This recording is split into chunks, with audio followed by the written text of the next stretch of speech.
आत्मवंदन। आप सभी स्वस्थ और मस्त होंगे, यही मैं कामना करती हूँ। आज का एक टॉपिक है कि मेरे व्हाट्सएप पे मैसेज आया कि मैम मुझे एक बताइए कि जैसे सास ननद देवर या अड़ोसी पड़ोसी घर में परेशानी करते हैं, तो सच में हम उनको लाए हैं या वो हमारे भगवान ने हमें यहाँ पे भेजा है कि आप जाओ भोगो, तो इसका कारण हमें बताइए। आप ध्यानी और गुणी हो तो आपको सब पता है। तो आज मैं इसका टॉपिक लेके बात करती हूँ। किसी को पसंद आएगा या नहीं तो पता नहीं, लेकिन मुझे जो जानकारी है तो यहाँ पे मैं साझा करती हूँ। तो देख लेते हैं कि हाँ, कोई कोई प्रॉब्लम में जैसे सास बहू को परेशान करती है, या हस्बैंड बीवी के साथ अच्छा व्यवहार नहीं करते, या अड़ोसी पड़ोसी परेशान करते हैं, या घर में बच्चे बूढ़े माँ बाप को अनाथालय छोड़ देते हैं। ऐसे कारणों में हमने जब मेडिटेशन के थ्रू रिसर्च की है या जाना है, तो जैसे हमारे पिछले कर्म हम यहाँ पे लेके आए थे। और जैसे यहाँ पे बोलते हैं दो साइड के खांदे होते हैं, तो वहाँ पे हमारे देवदूत एंजल रहते हैं। वो ना वहाँ पे लिखने का काम उनका जारी रहता है। हम कुछ भी करें, सही करें गलत करें, हम यहाँ पे भगवान है, भगवान को पर्दा लगाए और कुछ गलत भी काम करें तो कोई नहीं देखेगा, लेकिन हमारे जो एंजल होते हैं या देवदूत होते हैं पूरा लिखते हैं। और ऊपर हम जाते हैं तो वहाँ पे हमको पूरा, वहाँ पे 3 घंटे का जैसे पिक्चर है तो पूरा दिखाई देता है कि भाई हाँ, हमने कौन से कर्म किए, अच्छे या बुरे। किसी की प्रॉपर्टी हमने ठगी है उसका लिखेंगे। हाँ, सास ने बहू को परेशान किया वो लिखेंगे, बहू ने सास को परेशान किया वो लिखेंगे, हस्बैंड बाहर अफेयर किया है वो लिखेंगे। यानी आज का कर्म अपने अगले जन्म में लौट के ही आता है, ये हमने हमेशा देखा है। हमने जैसे ऑटो राइटिंग है, आकाशिक रिकॉर्ड है, ड्रीम डिकोडिंग है, हम 40 दिन का मेडिटेशन करवाते हैं। फिर उनको वहाँ पे बोलते हैं कि आप अपने जीवन के जो भी प्रॉब्लम है तो पूछो, उनके जो ड्रीम आते हैं तो उसको हम डिकोड करते हैं और उनको बताते हैं कि क्या है, अपनी आंखों से देखो। मैंने भी वो जानने की जिज्ञासा रखी तो इसी क्षेत्र में आगे बढ़ी कि हाँ सच में कर्मा होते हैं, मुझे भी जानना था। सच में पास्ट लाइफ रिग्रेशन होता है, मुझे भी जानना था कि हाँ मेरे जन्म कितने हुए हैं और सच में हुए हैं। मेरी सास, मेरे हस्बैंड, अड़ोसी पड़ोसी, बच्चे क्यों आए हैं, तो ये जानना सबकी जिम्मेदारी होती है और बचपन से मेरी एक जिज्ञासा रही है।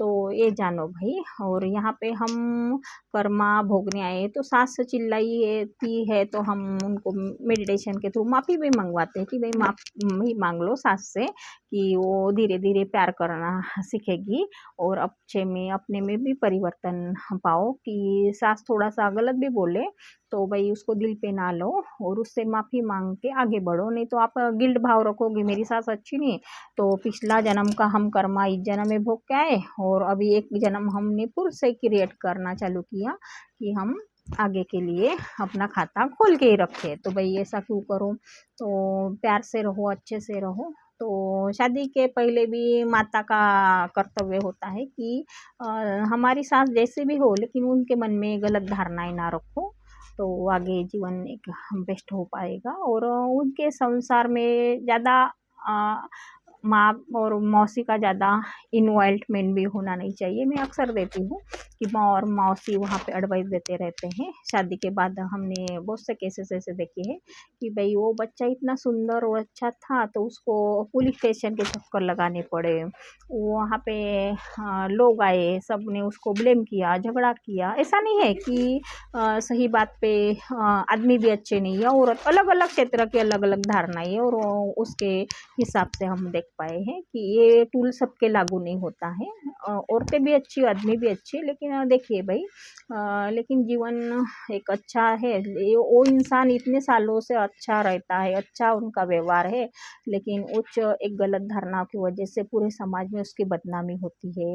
या एक औरत अच्छी है, अच्छा व्यवहार करती है, लेकिन सास उसको ब्लेम करती है, इसको खाना बनाना नहीं अच्छा, इसको अच्छा रहना नहीं अच्छा, अच्छा मेहमान के साथ अच्छा व्यवहार नहीं करना था, और ये इतनी पढ़ी लिखी, उसके पास डिग्रियों की भाई भरमार है, और सास उसको ब्लेम करती है कि भाई इसके पास कुछ नहीं है।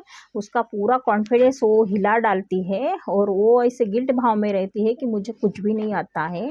तो एक कहीं की नाइंसाफ़ी होती है। तो भाई दोनों को जानो, और संसार आगे बढ़ाने का है, तो थोड़े से मनमुटाव छोड़ो, प्यार से रहो। और सास को भी ये देखना होता है कि हाँ, अपना बेटा अपना ही होगा और दूसरे का नहीं होगा। तो हमेशा वो भी डरी रहती है, सहमी रहती है कि मेरा बेटा मेरी बहू के चंगुल में तो ना जा पाएगा। तो वो भी बात हमने देखी है, तो इसी वजह से फिर वो बेटे को भी भड़काती है। तो छोड़ो भाई, बेटे का संसार अच्छा रहना है तो छोड़ दो। हाँ, आज आप मर जाओगे तो बेटे को कौन समझाएगा, ऐसा नहीं करना। लेकिन ये सीखना सबके लिए होती है। यहाँ पे कितने कमेंट अच्छे या बुरे आएंगे मुझे पता नहीं, लेकिन जो मैं देखती हूँ मैं बताती हूँ। लेकिन सबका संसार अच्छा होना है। ऊपर भी जाके हमको एक भगवान को बताना है कि हमने क्या अच्छा किया और क्या बुरा किया। तो सभी के अच्छे गुण देखो, बुरे गुण को छोड़ दो।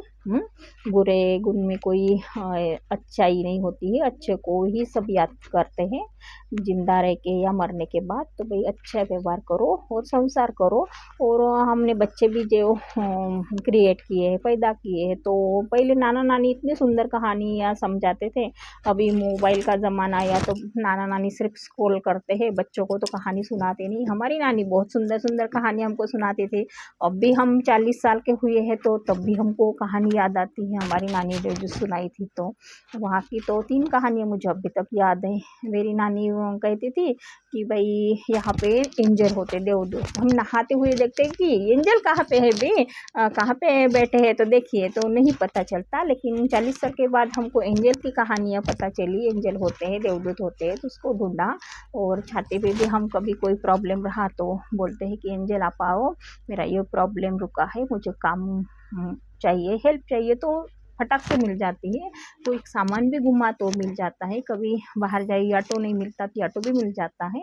और कभी देर भी हुई तो ट्रेन रुक जाएगी या बस रुक जाएगी, तो आप बिलीव करोगे तो सब होगा। तो आप देखिए, हमारी दादी भक्ति पे एक कहानी हमको समझाती थी कि विट्ठल रुक्माई होते हैं तो भक्ति क्या होती है। वहाँ पे एक 4 लेडीज़ों की कहानी हमको सुनाई देती थी कि 4 एक सास थी, 4 बहू थी, तीनों को लड़का लड़की हुई, एक को लड़का लड़की नहीं हुई। तो सास जैसे खेत में गई, ये बहू खेत में गई, तो उसको जैसे भेड़ों को चरवाहाने के लिए लेके गई, और वहाँ पे ऐसे विट्ठल की यात्रा चल रही थी। तो एक दादी को उसने जो पल्लू में था, तो भाई 5 पैसे या 10 पैसे से बांधे हुए थे, तो उसने उसको दे दिए। तो फिर वो यात्रा करके वापस आई, तो देख पाई कि सिर्फ एक माचिस की डब्बी और उसमें 2 तिल्ली थी। तो उसने फिर वहाँ पे लिपा पोती की वो बहू ने, और एक तिल्ली जगह लगाई है। तो उसकी श्रद्धा के वजह से विट्ठल वहाँ पे अवतरित हुए। और वो देख पाई कि सास जब भी वो घर पे आती थी तो उसके शरीर से एक सुगंध ही सुगंध आती थी। तो वो देख पाई कि ये कहाँ पे जाती है। तो फिर दूसरे दिन उसका पीछा करते हुए देखा कि ये पूरा विट्ठल का मंदिर ही वहाँ पे आ गया। तो फिर भाई बच्चों को जो पुरानी बैलगाड़ी है तो वहाँ पे लेके गए, सबने कुछ विट्ठल का मंदिर जैसे प्रकट हुआ तो किसी ने सोना लिया, किसी ने गहना, ये सब कुछ लेके भी वो चली गई। और वो बहू को फिर विट्ठल प्रसन्न हो गए, दूसरे दिन तिल्ली लगाए तो विट्ठल प्रसन्न हो गए, उसको बेटा बेटी जो होते हैं वो दिया। लेकिन वहाँ पे हम देख पाते कि भक्ति मार्ग क्या होता है। तो हमारी दादी ने हमको समझाया कि भक्ति क्या होती है। और देखो 40 साल के बाद भी मुझे सुंदर सी एक काली सी विट्ठल की मूर्ति मिली, अचानक से मिली गार्डन में घूमते हुए। तो विट्ठल को आना है तो कैसे भी आएंगे। हाँ, पंढरपुर के। और मैंने मेडिटेशन करते हुए उनसे पूछा कि आप कहाँ के हो। तो उन्होंने कहा कि मैं जैसे हैदराबाद, कर्नाटक और महाराष्ट्र के बीच में हूँ। तो मेरे 2-3 ग्रुप वाले ने मुझे, एक ग्रुप वाले ने कहा कि ना पंढरपुर, उनको हिंदी नहीं ज़्यादा थे, पंढरपुर, तो पंढरपुर वो दिखाई दिया कि देखो भगवान भी आपको चाहते हैं आपके भक्ति से, तो वो आपको ढूंढते हुए बराबर आते हैं और मिलते हैं। तो हमने ये देख पाया कि दादी दादी की कहानी कितनी सुंदर और मनमोहक होती है। तो यहाँ पे हम देख पाते हैं कि दादी के पास, दादा के पास मोबाइल रहता है, तो भाई वो अपने दादा दादी की कहानी क्या समझाएंगे। तो घर को बचाना है तो उनके साथ वक्त बिताओ और उनको जो समझाओ। और जब बेटियां भी मायके जाती है तो माँ का स्क्रॉल करते हुए मोबाइल रहता है, अरे बेटी आए तो उसके चेहरे पे हाथ सवारो, उसको पूछो, उसको नहाओ, उसके साथ बातें करो, वक्त करो। उसका जो घर रहता है तो शादी करने के बाद उसकी रूम दूसरे को दी जाती है, तो उसका रूम उसका रहने दो भाई। बेटी है बेटा है दोनों में समान रहते हैं। तो बेटी का ना मायका होता है, ना ससुराल होता है, ना उसका कौन सा घर ही नहीं होता है। मुझे जब 30-40 साल में छोटी थी तो तब मैंने एक डायरी लिखी, तो मैंने वीडियो डाले हैं। तो तब मेरी सोच थी कि औरतों को इतना सुदृढ़ क्यों नहीं बनाया जाता कि वो अपनी जीवन की एक कहानी खुद लिख पाए, खुद पे इंडिपेंडेंट बन पाए। हाँ, कि मैं कुछ हूँ, हस्बैंड के ऊपर क्यों डिपेंड रहे। एक घोड़े पे कोई आएगा मुझे लेके जाएगा, मैं बोलती हूँ घोड़े पे आया और वो कभी राजा लंगड़ा हुआ तो बीबी को बाहर काम करने के लिए जाना होता है, उसको लोग कैसे नोचते हैं। हाँ, बच्चों को कैसे संभाली, सास ससुर को कैसे संभाली, उन्होंने पूरा जग ना देखा। तो ये बात भी यहाँ पे हम देख पाते हैं कि जीवन की अलग अलग व्याख्या को हम वहाँ पे कैसे देखते हैं, नज़रिया कैसे, उसको कैसे समझाते हैं, ये भी बात हम आगे ज़रूर जानेंगे। लेकिन यहाँ पे कुछ गलत भी आपको लगा हो तो मैं दिल से क्षमा मांगती हूँ कि मुझे जितनी जानकारी है तो मैं बांटने की कोशिश करती हूँ। मैं आपके ज़्यादा ज्ञानी और ध्यानी तो ना हूँ, लेकिन जितना है तो मैं बांटती रहती हूँ। आप स्वस्थ और मस्त बने रहिए। और आप जो ऐसे बोलते हो, मैं पानी पे भी अफर्मेशन बोलती हूँ ना, तो thank you water, I love you water, thank you water, I love you water, thank you water, I love you water 3 बार बोलती हूँ।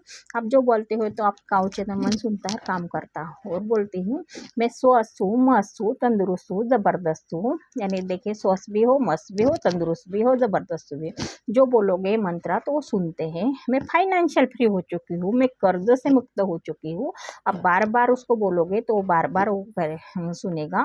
आप धन का चुंबक हो तो धन खींचा चला आता है, धन बार बार आता है, लगातार आता है, दिन को आता है, रात को आता है, और पता ढूंढ ढूंढ के आता है, पता पूछ पूछ के आता है, एटीएम से आता है, गूगल से आता है, ऑनलाइन आता है, ऑफलाइन आता है, दसों दिशा से आता है। और धन का तो आप चुंबक हो, आपको धन रिद्धि सिद्धि प्रसिद्धि लेके आता है, अबंडेंस लेके आता है, प्यार लेके आता है, प्रॉस्पेरिटी लेके आता है, और खुशियाँ ही खुशियाँ लेके आता है। धन्यवाद। और आप स्लिम ट्रिम जो पतली होना चाहती है, मैं भी रोज़ बोलती हूँ मैं स्लिम ट्रिम हूँ, मैं स्लिम ट्रिम हूँ, मेरा वेट आइडल वेट है। तो आप ज़रूर देख पाएंगे मेरे बाल, जिसके बाल झड़ने लगे तो बाल, हमेशा बोलती मेरे बाल झड़ते झड़ते, नहीं बोलना तो बोल सकते हैं कि मेरे बाल काले घने और सुंदर चमकदार हो चुके हैं। अब जितना बोलोगे उतना पानी कंडक्टर होता है, तो पानी जो भी बोलता है तो वो सोख लेता है। और हमारे शरीर में 75% पानी, दिमाग में भी पानी है, तो भाई पानी पानी को खींचने लगता है। ये नोरोमोटो की कहानी है, तो वो भी मैं आगे जाके शेयर करूँगी कि उन्होंने पानी पे बहुत बड़ी रिसर्च की है कि हम वहाँ पे गाली देंगे तो पानी में क्या डिफरेंस आएगा, और हम प्यार से बोलेंगे तो क्या आएगा। हमको भाई गाली कोई देगा तो हमको अच्छा लगेगा, हम उससे बात करना चाहेंगे, और हमको कहेंगे कि क्या तेजस्विनी बहुत सुंदर वीडियो बनाते हैं, तो भाई मुझे बहुत मोटिवेट मिलेगा और मैं बहुत अच्छे अच्छे बनाऊंगी ना, टॉपिक भी ढूंढूंगी। तो आपकी चॉइस रहती है कि आप उसमें क्या देखना चाहते हो, सही या गलत, तो उस पर कोई डिपेंडेंसी नहीं। आप जितना प्यार दोगे तो अपने भीतर प्यार पाओगे, जितनी नफरत दूसरे को बांटोगे तो खुद ही नफरत से भरोगे। तो ये तो मैं जान चुकी हूँ, तो अब आपकी बारी। धन्यवाद।